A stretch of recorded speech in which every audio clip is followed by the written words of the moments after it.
A recent Labour Party ad was banned from being shown on ITV and the BBC due to certain comments within it quoting reform politicians. However, Labour have released the full ad online. The funding of the NHS is a total failure. The French do it much better with less funding. There's a lesson there. If you can afford it, you pay. If you can't, you don't. It works incredibly well. I do not want it funded through general taxation. It doesn't work. It's not working. I think we're going to have to move to an insurance-based system of healthcare.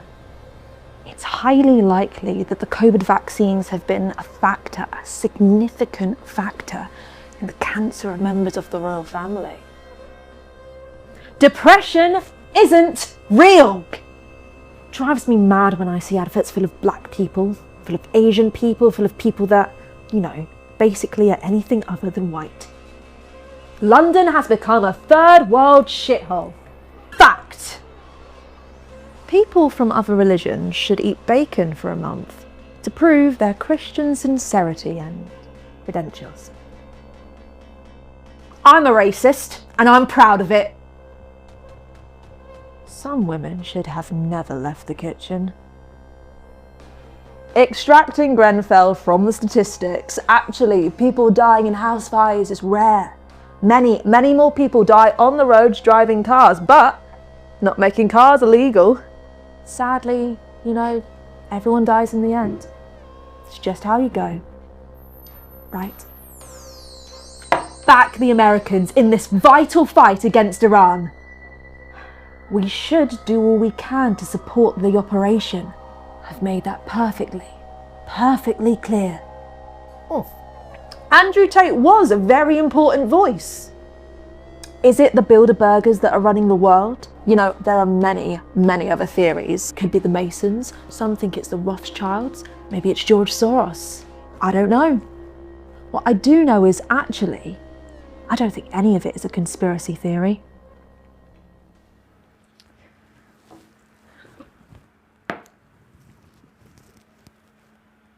I don't believe any of what I've just said. But you should know that there are people who do. Every word you've just heard was spoken by Reform UK politicians, senior figures, advisors, candidates, councillors, MPs. There's only one way to stop reform. Vote Labour on Thursday the 7th of May. Now, if they were going full creepy, they absolutely achieved that. But look, I think the message is good insofar that people ought to know what reform politicians have been saying, whether it's selling off the NHS, sexism, or racist comments, or comments such as this that didn't feature in the ad. Yes, that's reform candidates saying the Nazis were real visionaries. Other candidates have said that immigrants are rats and said that Southport rioters should burn down a mosque. But when it comes to the messenger, i.e. the Labour Party, are they best placed to call out reform's racism or their views on the NHS? Sure, they don't plan to turn the NHS into a paid-for insurance model yet, but we know that the party hasn't opposed private contracts and creeping privatisation. Now, in response to this ad, right-wing Twitter account Britain is Broken said, Labour have released their banned political party broadcast that contains quotes from Reform UK. This does not help Labour in the slightest. In fact, it will have the adverse effect and play right into Reform's hands. Now, this account has 110,000 followers, so it's not a small, insignificant account. And of course, this would be the response from a right-wing Restore supporting account. But are they right? Will anyone be convinced? Harriet, it's not like people haven't called out Reform's racism before or pointed out past concerning comments about the NHS. So will this ad actually do anything? Do Labour need a better strategy than just pointing out bad things Reform have said? Yes, they need a better strategy, Curtis. They need a different leader. They need a different front bench. I think the party's pretty cooked, but this specifically looks like weakness. It says we don't have any positive vision for this country. All we have is encouraging people to cast a negative vote, right? To cast a negative vote against Reform to keep Reform out. That's scare tactics, and it didn't work in Gorton and Denson. Labour ran attack ads against the Greens most of the time, claiming that the Greens were going to teach our children to use drugs like crack and heroin and let our daughters be used for legal prostitution. That was like this attack ad van that Labour sent round Gorton and Denton ahead of the election. Didn't work there. Greens absolutely swept the board. Reform came second, Labour were pushed into third, and this is a historic Labour safe seat. But more than that, we've got the fact that Labour have actually enabled reform, and they've enabled reform's popularity in that they've decided to play this sort of reform light game to appease reform voters. There is no other reason that they would be bragging about 60,000 deportations since Labour took office. What they don't seem to have figured out is that if people want a right-wing party that's going to create a UK version of US's ICE and do like a really brutal, cruel immigration crackdown, they will just vote for the full fat version of that. They don't need like the slightly less out and out, say it with your chest racist version that Labour is presenting. Reform voters are people who want change in this country. I think that there's probably a core of reform voters who are hardcore racists and their minds probably can't be changed. But I think there's a far larger proportion of them, and this is like consistent with the reporting that I've done, who are swing voters and could potentially be won over by other parties, including insurgent parties like the Greens. They're sick of the two-party system. They want change and they want something that's different.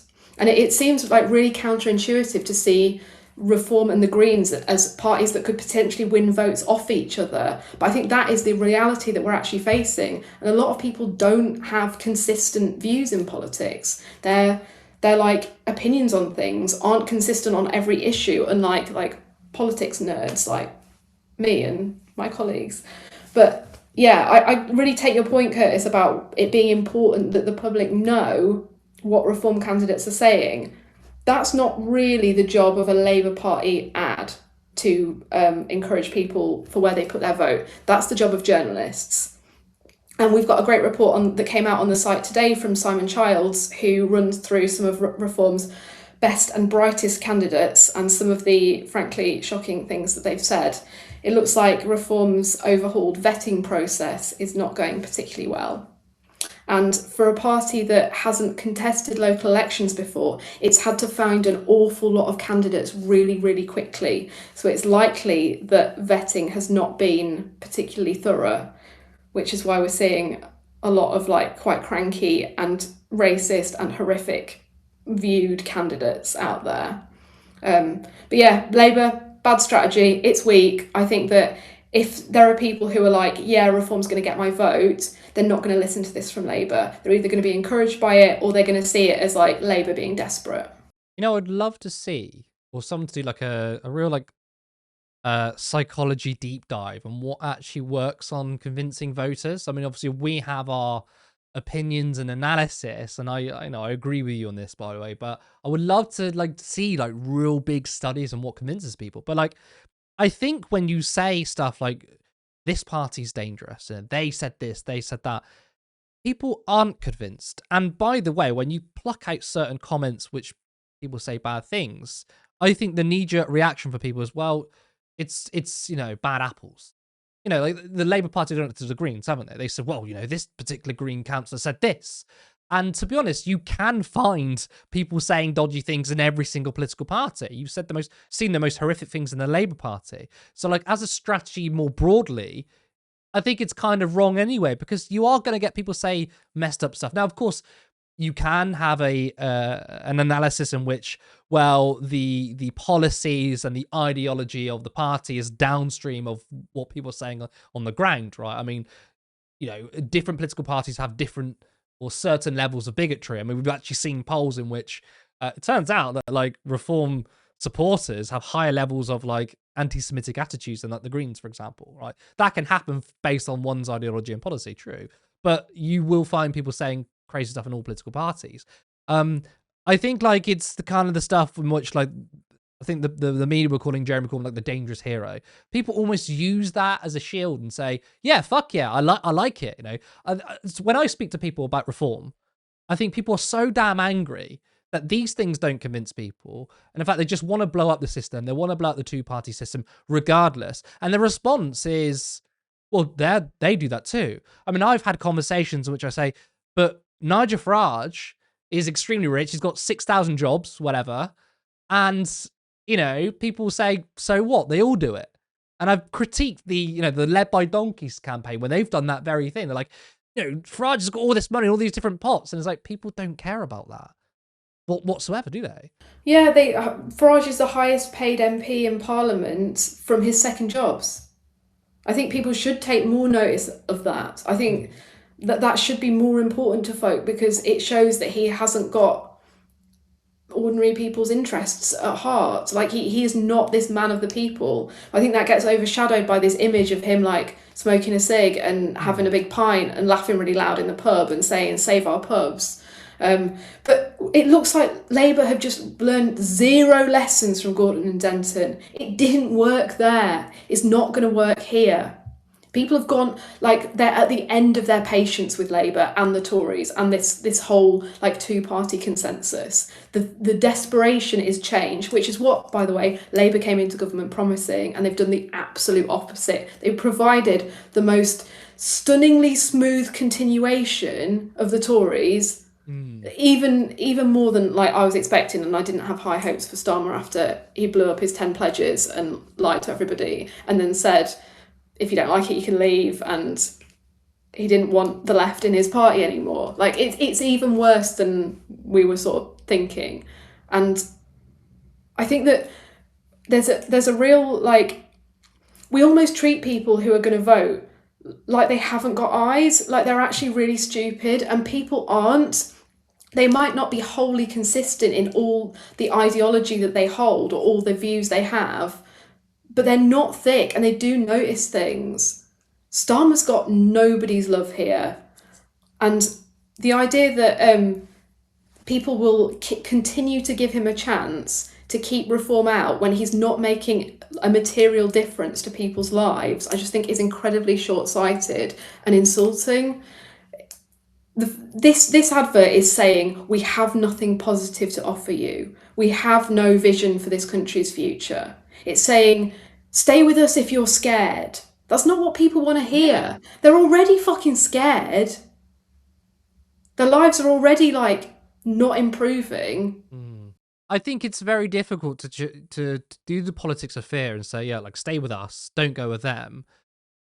If, to be honest, to be completely honest, for most people, I think the number one thing is material conditions.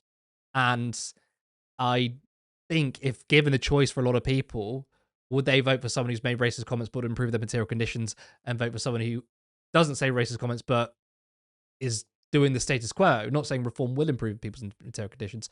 I think people would vote for the former, because ultimately people can see what's in front of them, and that is wages, that's jobs, public services. And again, like, reform are not here to improve that. They will make it worse, absolutely. But I think people are not convinced with these kind of moralistic arguments. Some people are, of course, and like, doesn't mean you shouldn't be appalled by some of the comments that politicians make.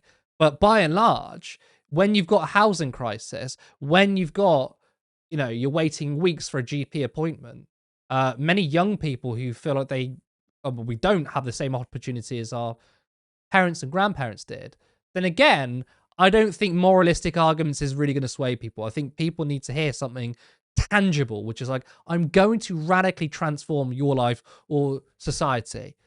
I mean, the line in which you said Labour had like the smoothest transition from Tory to Labour, like, that's a perfect line, because it's true. I mean, they can say we've got a list of policies here which have made things better, but people are not looking for tinker around the edges. People are looking for a serious transformative government, and I think they're looking for that in reform, maybe even for the worse. But they're like, well, at least it does something.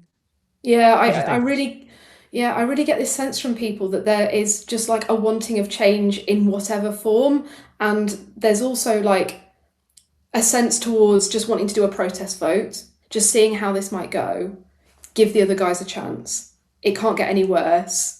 we're sending a message to the two main parties. And maybe in some cases, there's not a lot of forward thinking about how that might pan out.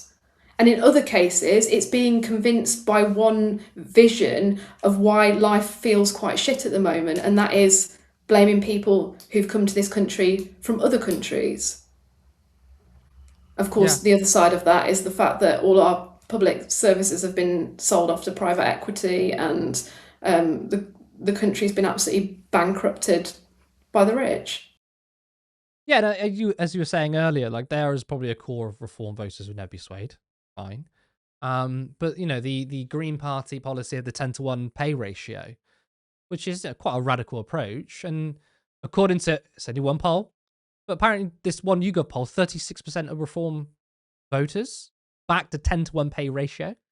Like you can't, I don't think you can get away from that. The fact that a Green Party policy, something like this too, it's not just basic like nationalization, which is kind of supported by everyone. A 10-to-1 pay ratio at a time in which I believe the pay ratio on average is like 120 something, and the average CO earning in terms of the lowest paid workers like something like 250. Right? Inequality is massive, and everyone's saying we want to bring it down to 10-to-1, and you got a big chunk of reform voters liking it.